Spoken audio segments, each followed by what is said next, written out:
If you're going to change an area, you do three things. Number one, you focus on it and you get clear and compelling vision for what you want. If your body's not where you want it to be, I tell you there's one simple reason. It's not your focus. No, I focus on it. I focus all the time on how fat I am. No. See, if you focus on crashing into the pole, trying not to, the more you try not to, what you focus on, that's where the energy goes, that's where you go, right? We all know that. But what people tend to do is, I'm saying focusing on what you want, not what you don't want. And not only just focusing on what you want, where you focus and say, well, I'd like to be strong, I'd like to be energetic, I'd like to be fit. It's focusing and making it compelling. If your only reason you're focusing on it is like, well, I need to lose some weight because I feel fat, versus I want the energy to burn because with that I'll have more passion, more aliveness, I'll be able to impact my children. I'll be able to, I'll be able to take the business to another level. I'll be able to have fun when I'm stressed out and tired. I'll have creativity flowing through me. You can't just focus on it. You got to create a clear and compelling future in that area that will pull you towards it so you're not trying to push yourself. If there's an area you're not improving in, think of three pillars, if you would. Pillar one is get focused and clear. What's compelling? Where are you? Really? And don't lie. Where do you want to be? And make it so compelling you can't help it. When you wake up in the morning, you want to transform this area of your life. So the quality of your life already is better just because you are so excited about what you're after. When you do that with your body or your emotions or your finances or time or any other area and you start focusing and you're clear, you're going to have energy. You're going to have drive. You're going to start to do something. How do you make sure what you do really works? You need the second pillar. And think of this as three pillars. Because, two-legged stool is going to fall over. One leg, you can't sustain. Second pillar, you got to get the best. When I say get the best tools. Get the best map. Get the best mentor. What I'm looking for is, it's wonderful that you're focused and clear and excited, but if you're running east looking for a sunset, you got a problem. I don't care how much you believe, I don't care how much enthusiasm you have, you got the wrong tools. You got the wrong strategy. You got the wrong map. And so it's really critical in life, I believe, to get a map and get a mentor. Because the map very often changes, and the best mentor, somebody who's the best at what they do, they know the shortcuts, don't they? Or they know when the roads change. You don't get stuck hanging out, in the desert when you're trying to get to the ocean, metaphorically.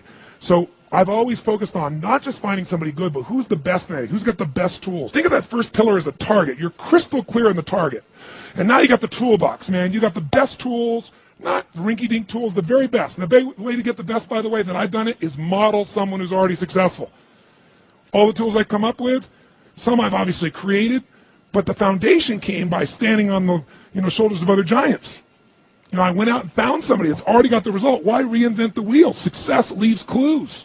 Find the best, figure out what they're doing. Do that. Alter it. Find your view of it. But start with what already is working rather than starting from scratch and trial and error. But if you've got that focus, the target, and you got the toolbox, and you're still not getting what you want, it's because you got inner conflicts. That's the third pillar. You've got to resolve your inner conflicts. Because as I try to explain to you, 80% of success in anything is your psychology and 20% is the mechanics. So those inner conflicts are when you take 2 steps forward and you pull 3 steps back. Right? When you say, boy, I'm totally committed to this, but you don't follow through. This is my expertise, the why guy part. Why? Why do you keep saying you want this? You have crystal clarity, you have the tools, and you're still not getting it? There's a conflict in you. You want to be totally successful, but you're afraid at some level that if you are totally successful, you will not be loved. You'll be rejected. You want to be in a position where you have total free time and you want to build a billion-dollar enterprise. These are conflicts. You really, truly know you got the tools and talents to make this happen, but a part of you doesn't think you deserve to succeed because of something you did at some point in your life or something you made up. Or you think making money or being successful economically is not spiritual. And you're committed to being spiritual, and yet the other part of you, it's the inner conflicts between fighting parts. So what do we do in this third pillar? Think of it as a vault we got to unlock. Think of it as unlock and unleash. That's the third pillar. The way you unlock and unleash is you identify the conflicts.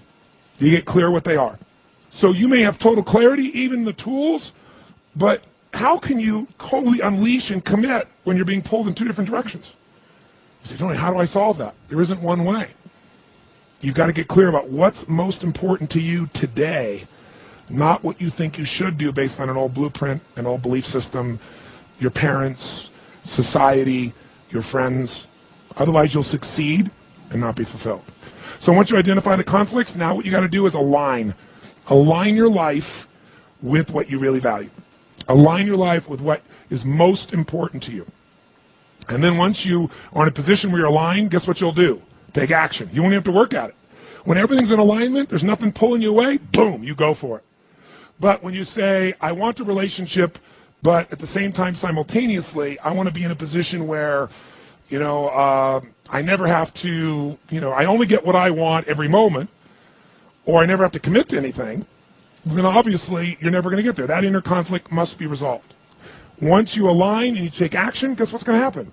You're going to achieve. And once you achieve, you succeed. When you succeed, I'll tell you what you got to add to it. Celebrate, right? And then contribute. Pay it forward, if you will. As corny as that sounds. Remember the movie? Pay it forward. Don't pay it back. Take what you've got, what you've learned, and bring it to someone else. And if you bring it to someone else, it continues that cycle of fulfillment, of joy, of meaning in your life. Everything works.